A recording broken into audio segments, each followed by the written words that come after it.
discussion of the right atrium. First of all, today we will discuss about the right atrium of the heart. Heart is the hollow muscular organs and pumps the blood to the different part of the body. And here you can see this is some structure. This is the inferior border of the heart. This is called the apex of the heart. This one is the ascending aorta. This one is a pulmonary trunk.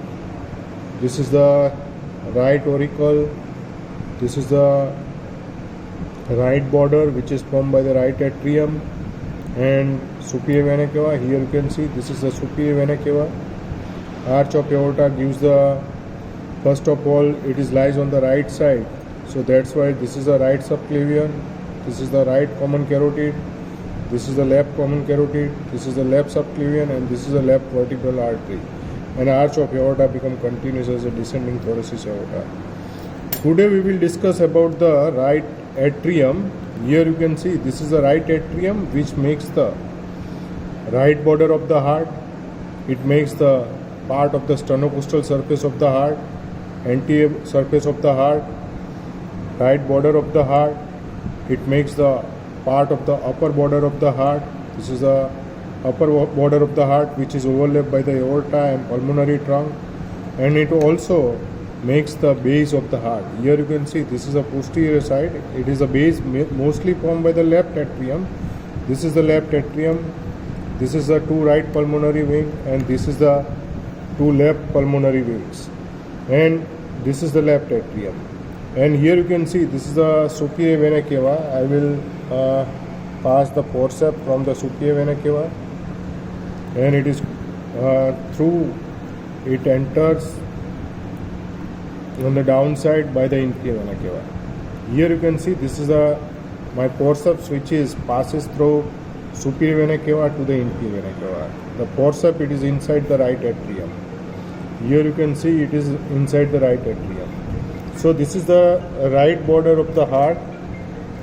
Right border of the heart which is formed by the mainly the right atrium and superior vena cava. Here you can see from the superior vena cava to the inferior vena cava there is one groove, and this groove on the outer side which extend between it separates the anterior rough part and posterior smooth part. This groove from superior vena cava to inferior vena cava, it extend. It is called the sulcus terminalis. It is called the sulcus terminalis. So basically right atrium, it forms the externally, it forms the upper border, it forms the right border, it forms the sternocostal surface, and it forms the base of the heart, or it is also called the posterior surface of the heart. And it extends from the 3 to 6 costal cartilage on the right side. So and there is most of the vein, larger vein, superior vena cava and inferior vena cava, open inside the right atrium on the smooth part. One thing, the right auricle, it is the blind pouchage end of the right atrium which is projected over the left side in front of the ascending aorta. It is called the right auricle. This is the right auricle. So it is a prolonged conical muscular projections, hollow conical muscular projection, and it is blind pouch.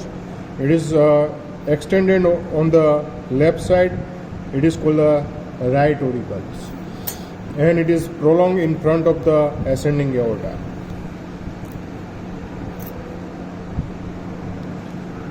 Right auricle, it is the rough part of the rough. Inside there is a rough part, and it is a muscular part of the right atrium. So it is the potential site for the thrombus formations, and thrombi sometimes dislodge from the right atrium.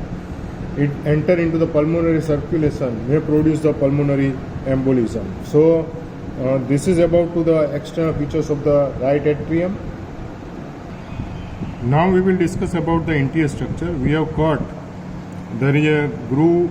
This is the external groove from the superior vena cava to the inferior vena cava. The groove, the outer side, it is called the sulcus terminalis. Same groove on the internal side. Here you can see this is the internal side. This groove, it is the elevated area. It is called the crista terminalis. This is the crista terminalis. From same groove on the outer side, it is called the sulcus terminalis, and inner side there is a elevated area, it is called the crista terminalis. Most upper part of the crista terminalis, where at beginning or lower end of the superior vena cava, it is the junction of it is the situation of the SA node. Here there is a situation of the SA node. So SA node lies at the upper end of the crista terminalis or lower end of the superior vena cava. Now this crista terminalis, it is the comb-like base of the comb-like structure, and from anteriorly there is a muscles fiber. Here you can see these are the muscles fiber, teeth of the comb-like muscular fibers.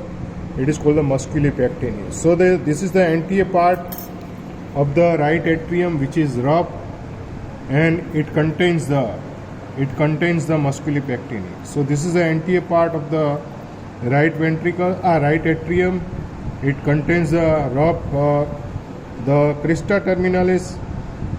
It is contained as a handle of the comb, while the musculi pectini are the muscles fiber, which is teeth-like tooth of the comb-like structure. It is called the musculi pectini. It is the rough anterior part of the right atrium. So here also you can see from the outer side, you can feel it is a rough part. So here also you can see this is a rough part. It is a musculi pectini. The posterior wall, it is the smooth part of the right atrium. Here you can see this is the smooth part of the right atrium, and smooth part again contains the two part. One is there is a fossa ovalis, and the margin, it is called the limbus fossa ovalis. This is the fossa ovalis, and this is the margin, it is called the limbus fossa ovalis. Here you can see this is the margin, it is called the limbus fossa ovalis. What is fossa ovalis? It is this part, it is the interatrial part of the right atrium, and it is separated from the left atrium by the interatrial part, and it is developed from the septum primum and septum secundum. Septum primum itself, it is indicate that it is a remnant, it is the fossa ovalis, and margin of the fossa ovalis, it is developed from the septum secundum. Margin which is developed from the septum secundum, and fossa ovalis itself, it is called developed from the septum primum. When we can see the same thing from the left atrium, till we have not dissected, but it is the transparent part, I think so, you can visualize. This is the fossa ovalis. So when the same thing we can visualize from the left atrium, then it is called the fossa lunata. It is called the fossa lunata. My forceps which lies inside the left atrium, and you can see there is from the forceps it is come out. So it is when it is seen from the left atrium, it is called the fossa lunata. Another thing you have to remember, this is the opening. We have cut the opening of the inferior vena cava. This is the inferior vena cava, and just in front of the inferior vena cava there is one opening. Here I will show you this opening. Here you can see this is the opening. It is the opening of the coronary sinus. Opening of the coronary sinus. Now here we already cut the inferior vena cava, and here you can see there is one opening. This opening, it is the coronary sinus. This is the opening of the coronary sinus. You can see here this coronary sinus, which is posteriorly open. This is the largest vein. This is a coronary sinus. This road, it is inside the coronary sinus. It is gradually goes forward. Here you can see this is the coronary sinus. So this all is the coronary sinus. It is the largest vein of the heart, which is open inside the right atrium, just below, between the fossa ovalis or limbus fossa ovalis, and this is the opening of the inferior vena cava. Here you can see this is the opening of the inferior vena cava. So it is between the inferior vena cava and there is a limbus fossa ovalis. In between there is a largest vein of the heart. It is the coronary sinus, which is open inside the right atrium, and it is guarded by the one endothelial fold. It is called the Thebesian valve. Here you can see this is the inferior vena cava. This inferior vena cava, it has a two horn.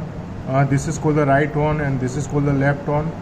The right horn, here you can see it is continuous as a crista terminalis. Here you can see this is the right horn, which is continuous as a crista terminalis, which is the inner margin of the sulcus terminalis. So it is the right horn of the inferior vena cava. It is continuous as a crista terminalis, while this is the left horn, which is continuous as a limbus fossa ovalis. Here you can see this is a limbus fossa ovalis.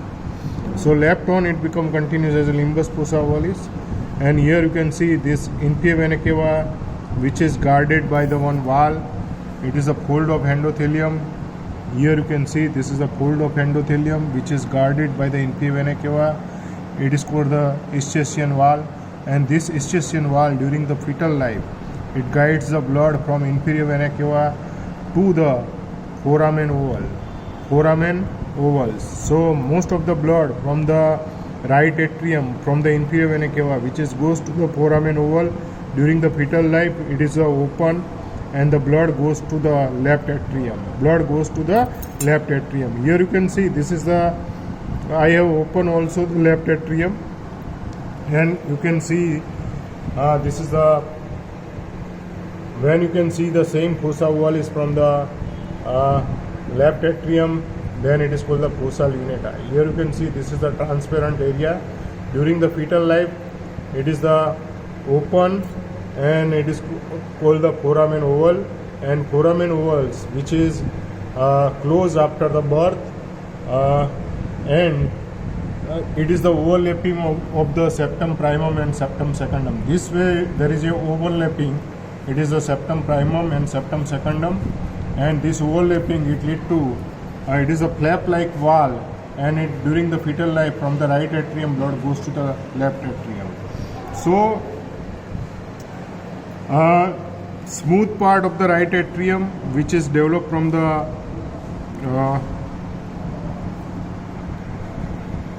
this smooth part of the right atrium developed from the right horn of the sinus venosus, and the septal part, the septum part means between the two atrial part, fossa ovalis and limbus fossa ovalis, which is developed from the septum primum and septum secundum. Septum primum develop the fossa ovalis itself, and margin it is developed from the septum secundum. And rough part anterior to the crista terminalis, this part which is developed from the primitive atrial chambers. It is developed from the primitive atrial chambers. So posteriorly you can see this is the opening of the inferior vena cava, and this inferior vena cava which is guarded by the Eustachian valve, and during the fetal life this valve which guides the blood from the right atrium to the left atrium through the foramen oval, and right now it is called the fossa ovalis. And there is a opening of the superior vena cava, and there are small veins like it is called the Thebesian vein, or it is called the vena cava minimis. There are numerous small veins which is open inside the right atrium into the all four chambers, but it is also open inside the right atrium, and it is called the vena cava minimis, and it is more on the right side as compared to the left side. Here also you can see these are the vena cava minimis. So these are the small numerous veins directly open from the myocardium. It is called the vena cava minimis. So inferior vena cava, fossa ovalis, limbus fossa ovalis, opening of the coronary sinus, coronary sinus, which is between the below it is bounded, posteriorly it is bounded by the inferior vena cava. Above it is there is a situation of the fossa ovalis, and inferiorly there is septal cusp of the tricuspid valve. Here you can see this is the tricuspid valve. It is a 3-valve cusp. Septal, anterior and posterior, these are the 3 cusps of the tricuspid valve. Now we will discuss about the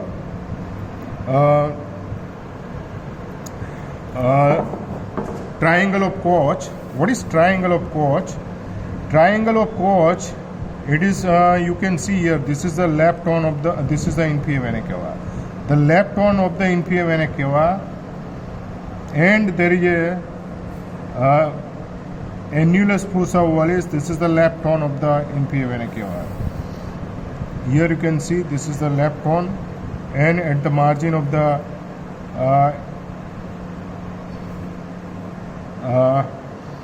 annulus limbus fossa ovalis, and this margin, the upper part, it is called the tendon of Tordaro.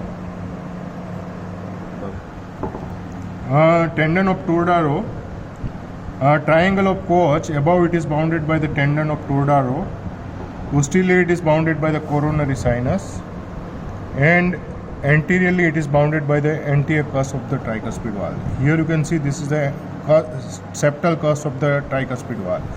What is tendon of Tordaro? Tendon of Tordaro, it is, here you can see this is the right horn of the inferior vena cava, and this is the left horn of the inferior vena cava.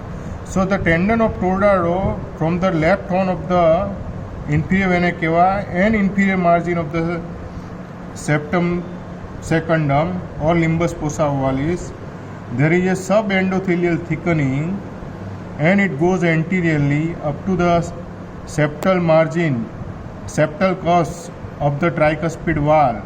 This margin, this here there is a subendothelial thickening.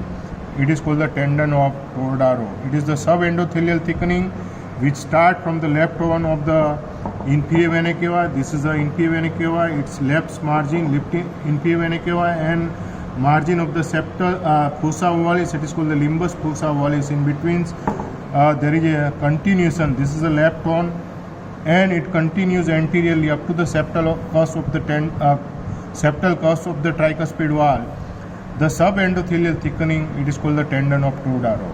Posteriorly it is bounded by the coronary sinus. Here you can see there is a this is the posteriorly it is bounded by the coronary sinus, and anteriorly it is bounded by the septal cusp of the tricuspid valve. Here you can see this is a cusp, tricuspid valve, and this is a septal cusp.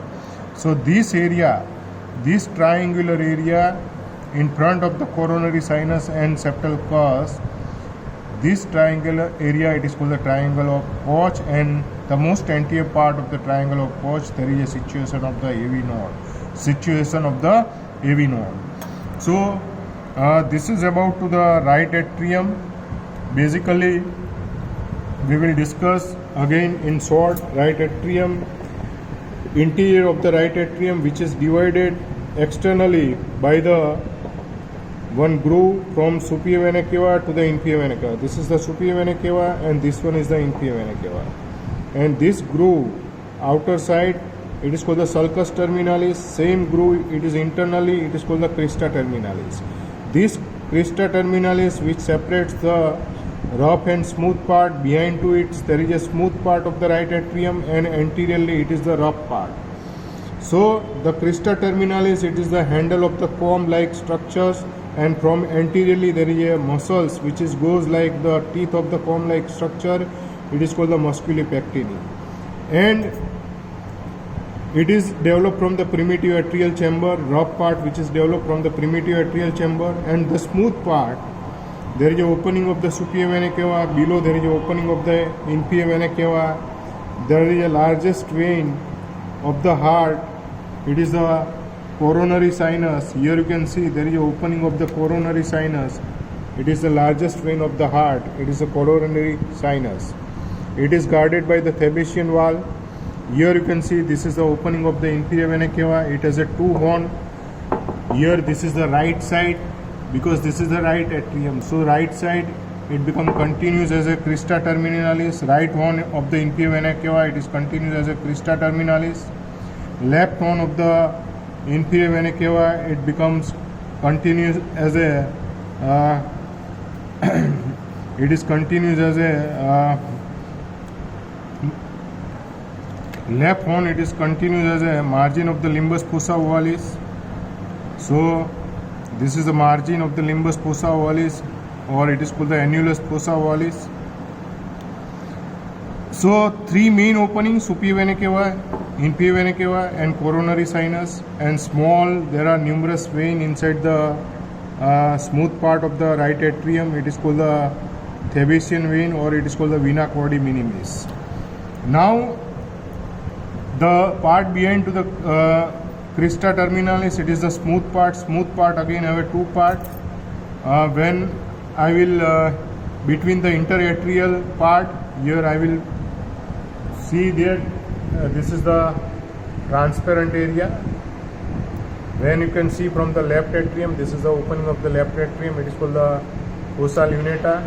But the same which is you can see from the right atrium, it is called the fossa ovalis.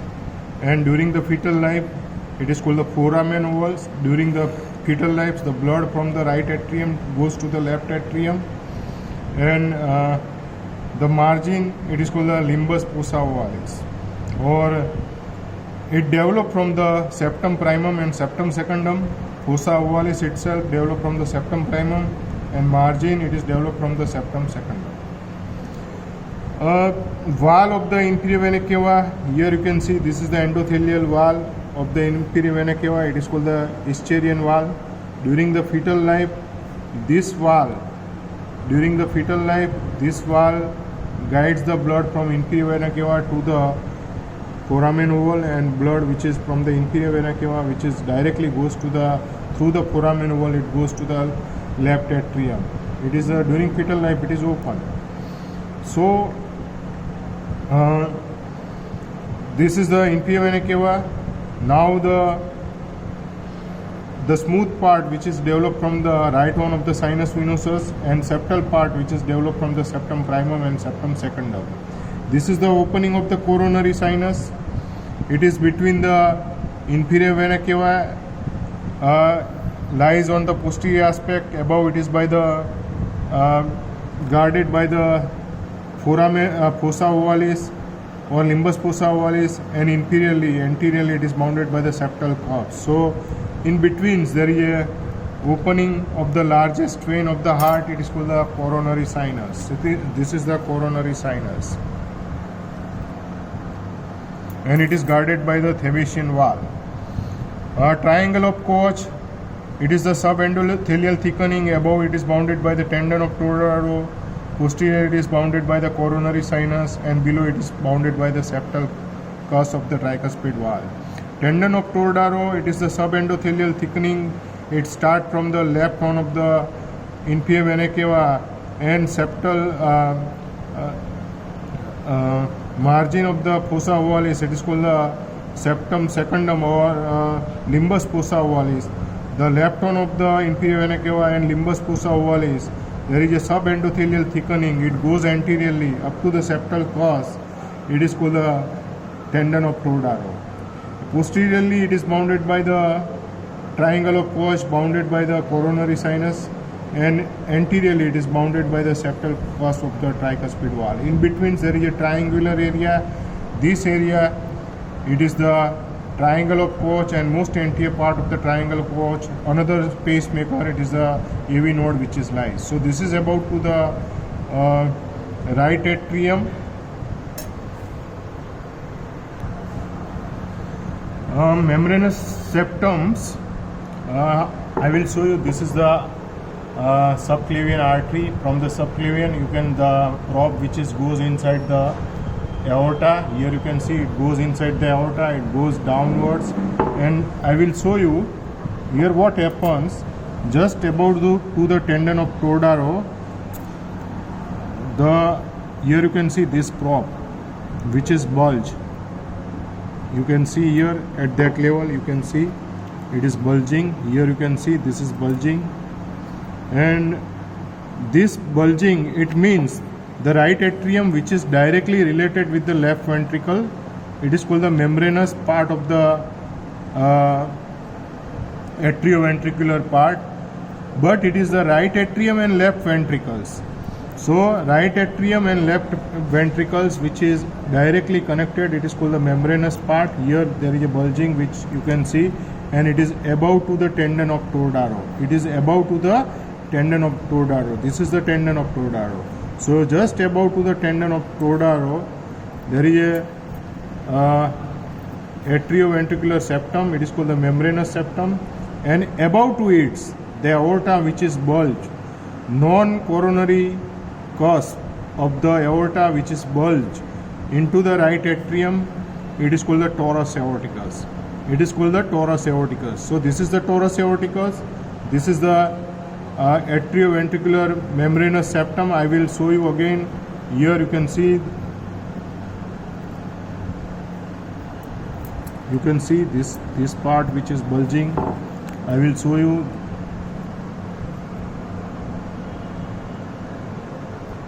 This part which is bulged, it is called the atrioventricular septum. It is the membranous part of the atrioventricular septums, and it is directly right atrium contact with the left ventricle, and above to it there is a bulging of the aorta inside the right atrium. It is called the torus aorticus.